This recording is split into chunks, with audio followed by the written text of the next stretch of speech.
ಇವಾಗ ಅವರು ಎಪ್ಸ್ಟೀನ್ ಅಂತ ಏನಿದ್ರು ಅವ್ರಿಗೆ ಇವ್ರಿಗೆ ಮೋದಿ ಅವರ ಹೆಸರು ಅಲ್ಲಿ ತಳಕಾಕೊಂಡಿದೆ.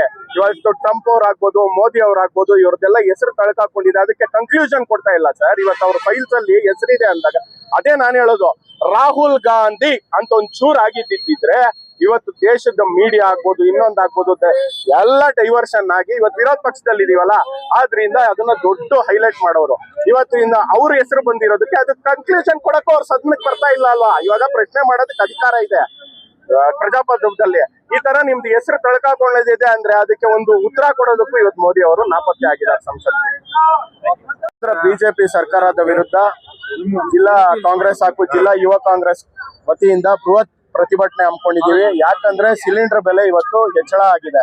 ಗೃಹಿಣಿಯರಿಗೆ, ಜನಸಾಮಾನ್ಯರಿಗೆ ಇವತ್ತು ಬರೆ ಮೇಲೆ ಬರೆ ಆಗ್ತಾ ಇದ್ದಾರೆ. ನೋಡಿ, ಇವರು ಏನಂತ ಹೇಳಿ ಅಧಿಕಾರಕ್ಕೆ ಬಂದ್ರು ಅಂದ್ರೆ ಕೇಂದ್ರ ಬಿಜೆಪಿ ಸರ್ಕಾರ ಹಲವಾರು ಆಶ್ವಾಸನೆಗಳು ನೀಡಿದ್ರು. ಬೇಟಿ ಪಡಾವ್, Beti Bachao, Swachh Bharat mission, make in India, one world one tax, ಈ ತರ 100 ಸ್ಮಾರ್ಟ್ ಸಿಟಿಗಳು ಮಾಡ್ತೀವಿ ಅಂತೆಲ್ಲ ಹೇಳಿ ಇವತ್ತು ಅಧಿಕಾರಕ್ಕೆ ಬಂದು ಎಲ್ಲಾದ್ರಲ್ಲೂ ವಿಫಲ ಆಗಿದೆ. ಇವತ್ತು ಬಿಜೆಪಿ ಪಕ್ಷ ಹೆಂಗಾಗಿದೆ ಅಂದ್ರೆ GPA ಮಾಡ್ಕೊಟ್ಬಿಟ್ಟಿದ್ದಾರೆ. ಯಾರಿಗೆ?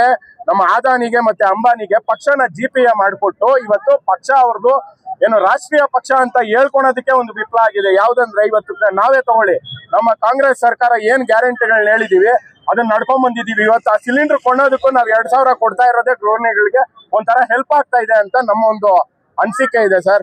ಇವತ್ತು ಏನು ಇವರು ಮಾಡಿದ್ದಾರೆ, ಇಂತ ಒಂದು ಭ್ರಷ್ಟಾಚಾರ ಮಾಡೋದಾಗ್ಬೋದು, ಆಮೇಲೆ ಜಾತಿಗೆ ತಂದಿಕ್ಕೂ ರಾಜಕಾರಣ ಮಾಡೋದು, ಇದು ಬಿಟ್ರೆ ಅವ್ರಿಗೆ ಈ ದೇವ್ರ ವಿಚಾರದಲ್ಲಿ ರಾಜಕೀಯ ಮಾಡೋದು, ಈ ತರ ಯಾವ್ದೋ ಒಂದು ಎಲೆಕ್ಷನ್ ಬಂದ್ರೆ ಯಾವ್ದೋ ಒಂದು ಪುಲ್ವಾಮಾ ದಾಳಿನೋ, ಇನ್ನೊಂದು ಪಹಲ್ಗಾಮೋ, ಇವಾಗ ನೋಡಿ ಇಷ್ಟೆಲ್ಲ ಆಗಿದೆ.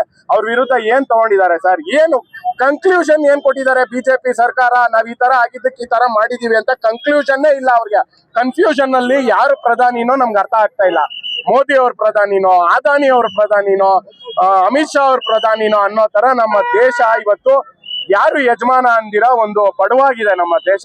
ಇವತ್ತಿನ ದಿನ ಈ ತರ ಒಂದು ಪರಿಸ್ಥಿತಿ ಇರ್ಬೇಕಾದ್ರೆ ಜನಸಾಮಾನ್ಯರಿಗೆ ಯೋಚನೆ ಮಾಡ್ಬೇಕು. 70 ವರ್ಷದಿಂದ ಕಾಂಗ್ರೆಸ್ ರಾಜಕಾರಣ ಮಾಡ್ಕೊಂಡ್ಬಂತು. ಇವತ್ತು ಕಾಂಗ್ರೆಸ್ ಪಕ್ಷದ ಹತ್ರ ಹಣ ಎಷ್ಟಿದೆ? ಪಕ್ಷದ ಹಣ ಅಂತ ಎಷ್ಟಿದೆ? 150 ಕೋಟಿ ಇದೆ.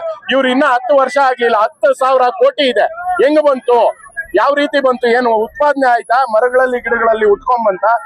ಜನಸಾಮಾನ್ಯರಲ್ಲಿ ನಾವು ಒತ್ತಾಯ ಮಾಡ್ತೀವಿ, ಮುಂದಿನ ತಿಂಗಳಲ್ಲಿ ಈ ಭ್ರಷ್ಟ ಸರ್ಕಾರನ ಕಿತ್ತೊಗೆದು ನಮ್ಮ ಕಾಂಗ್ರೆಸ್ ಸರ್ಕಾರನ ಅಧಿಕಾರಕ್ಕೆ ತಂದ್ರೆ ಜನರು ಸುಭಿಕ್ಷವಾಗಿರ್ತಾರೆ. ಅವ್ರು ಏನಂತ ಹೇಳ್ಕೊಂಡ್ ಬಂದ್ರು, ಏನು ಬೆಲೆ ಏರಿಕೆ ಕಮ್ಮಿ ಮಾಡ್ತೀವಿ, ಪೆಟ್ರೋಲ್ ಡೀಸೆಲ್ ಬೆಲೆ ಕಮ್ಮಿ ಮಾಡ್ತೀವಿ ಎಲ್ಲ ಹೇಳಿ ಮಾತು ಕೊಟ್ಟು ಇವತ್ತೆಲ್ಲ ಗಗನಕ್ಕೆ ಹೋಗ್ತಾ ಇದೆ. ಮೊನ್ನೆ ಹೇಳಿದ್ರು ಇರಾನ್ ಅವ್ರ ಹತ್ರ ನಾವು ಕಾಂಪ್ರಮೈಸ್ ಮಾಡ್ಕೊಂಡ್ಬಿಟ್ಟಿದೀವಿ, ಸಿಲಿಂಡರ್ಸ್ ಕಮರ್ಷಿಯಲ್ ಸಿಲಿಂಡರ್ಸ್ ಬರ್ತಾ ಇದೆ ಅಂತೇಳಿ ಏನು ಬೊಬ್ಬೆ ಹೊಡೆದ್ರು ಮೋದಿ ಅವರು, ಟ್ವೀಟ್ ಮಾಡಿ ಇನ್ನೊಂದ್ ಮಾಡಿ ಹಂಗೆ ರೀಟ್ವೀಟ್ ಅವ್ರು ಮಾಡಿದ್ರು ಇರಾನ್ ಅವರು. ನಾವ್ ಯಾವ್ದೇ ರೀತಿ ಕಾಂಪ್ರಮೈಸ್ ಆಗಿಲ್ಲ, ಯಾಕಂದ್ರೆ ಇವರು ಸರಿ ಇಲ್ಲ ಅನ್ನೋ ತರ ಅವರು ಇದು ಮಾಡಿದ್ರು. ಒಂದು ರಾಷ್ಟ್ರೀಯ ಒಂದು ಬದ್ಧತೆಯನ್ನ ಇವ್ರನ್ನ ಕಾಪಾಡ್ಕೊಳಕ್ ಆಗ್ತಾ ಇಲ್ಲ. ಹಾಗೆ ನಮ್ಮ ಎಂಪಿಗಳು ಇವತ್ತೇನ್ ರಾಜ್ಯದಿಂದ ಎಷ್ಟು ಎಂಪಿಗಳನ್ನ ಕೊಟ್ಟಿದೀವಿ ಸರ್?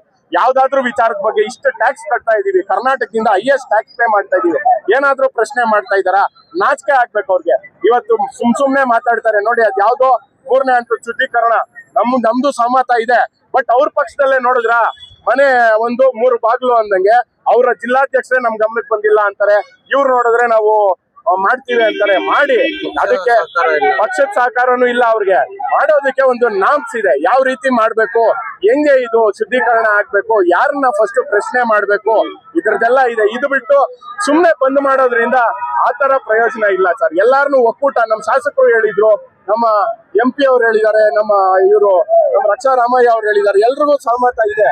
ಬಟ್ ಎಲ್ಲರೂ ಒಟ್ಟುಗೂಡಿ ಒಂದು ನಿಯೋಗ ಹೋಗಿ ನಮ್ಮ ಮುಖ್ಯಮಂತ್ರಿಗಳಿಗೆ, ನಮ್ಮ ಅಂಜನಪ್ಪಣ್ಣ ಹೇಳ್ದಂಗೆ ಎಲ್ಲಾರು ಒತ್ತಾಯ ಮಾಡಿ ಅದನ್ನ ಮಾಡುವಂತ ಕೆಲಸನೂ ಮಾಡ್ತಾರೆ. ಲೋಕಸಭಾ ಸಂಸತ್ತಿಗೆ ಮೋದಿ ಅವರು ಬರ್ಬೇಕು, ಇವರು ರಾಹುಲ್ ಗಾಂಧಿ ಮೋದಿ ಅವರು ಬರಲ್ಲ ಅಂತ ಹೇಳ್ತಾರೆ. ಯಾಕೆ? ರಾಹುಲ್ ಗಾಂಧಿ ಅವ್ರಿಗೆ ಹೌದು ಸರ್, ಭಯ ಇದೆ. ಇವತ್ತು ಎಪ್ಸ್ಟೀನ್ ಫೈಲ್ಸ್ ಅನ್ನಕ್ಕಿಲ್ಲ. ನಮ್ ಸ್ಪೀಕರ್ ಅವರು ಬೇಡ ಆ ಟಾಪಿಕ್ ಮಾತಾಡ್ಬೇಡಿ ಅಂತ ನಮ್ಮ ವಿರೋಧ ಪಕ್ಷದ ನಾಯಕರಾದಂತ ರಾಹುಲ್ ಗಾಂಧಿ ಅವರು ಇವತ್ತು ದೇಶದ ಒಂದು ಧ್ವನಿ ಆಗಿದ್ದಾರೆ. ಅವ್ರನ್ನ ಮೊದಲು ಕಿಚಾಯಿಸ್ತಾ ಇದ್ರು, ಆಡ್ಕೊಂತ ಇದ್ರು, ಏನೇನೋ ಹೆಸರುಗಳಿಂದ ಅವ್ರನ್ನ ನಿಂದನೆ ಮಾಡ್ತಾ ಇದ್ರು ಪ್ರತಿಪಕ್ಷಗಳು. ಇವತ್ತು ದೇಶಕ್ಕೆ ಅವ್ರು ಬೇಕಾಗಿದೆ, ಇವತ್ತೊಂದು ಧ್ವನಿ ಬೇಕಾಗಿದೆ. ಇವತ್ತು ಅವ್ರು ಕೇಳ್ತಾ ಇರೋ ಒಂದು ಪ್ರಶ್ನೆ, ಅವ್ರು ಮುಂದೆ ಏನಾಗುತ್ತೆ ಅಂತ ಮುಂಚೆನೆ ಹೇಳಿದ್ರು. ಈ ತರ ಪರಿಸ್ಥಿತಿ ದೇಶಕ್ಕೆ ಬರ್ತದೆ ಅಂತ ಪ್ರಿಡಿಕ್ಷನ್ ಮಾಡಿದ್ರು. ಯಾಕೆ ಹೇಳಿ? ಅವ್ರು ಎಜುಕೇಟೆಡ್. ನಿಮ್ಮಂತ 1000 ಮೀಡಿಯಾಗಳ ಮೈಕ್ ಇಟ್ರು ಧೈರ್ಯದಿಂದ ಗುಂಡು ಧೈರ್ಯದಿಂದ ಮಾತಾಡ್ತಾರೆ ನಮ್ಮ ರಾಹುಲ್ ಗಾಂಧಿ ಅವರು. ಅದೇ ಇಷ್ಟು ವರ್ಷಗಳಾಯ್ತು ನಮ್ಮ ಪ್ರಧಾನಿ ಮೋದಿ ಅವರು ಮೀಡಿಯಾ ಅಂತ ಕುರಿತು ನೀವು ಹಿಂಗ್ ಪ್ರಶ್ನೆಗಳು ಕೇಳಿದ್ರೆ ಅವ್ರು ಉತ್ತರ ಕೊಟ್ಟಿದ್ದಾರೆ ಸರ್. ಒಂದ್ ದೇಶದ ಪ್ರಧಾನಿ ಆಗಿ ಒಂದು ಮೀಡಿಯಾನ ಅಡ್ರೆಸ್ ಮಾಡಕ್ ಆಗದೆ ಇರುವಂತ ಒಂದು ಪ್ರಧಾನಿ ಯಾವ ಪ್ರಧಾನಿ ಸರ್? ಸರ್, ವಿ ಎಸ್ ಅಂದ್ರೆ ಏನು?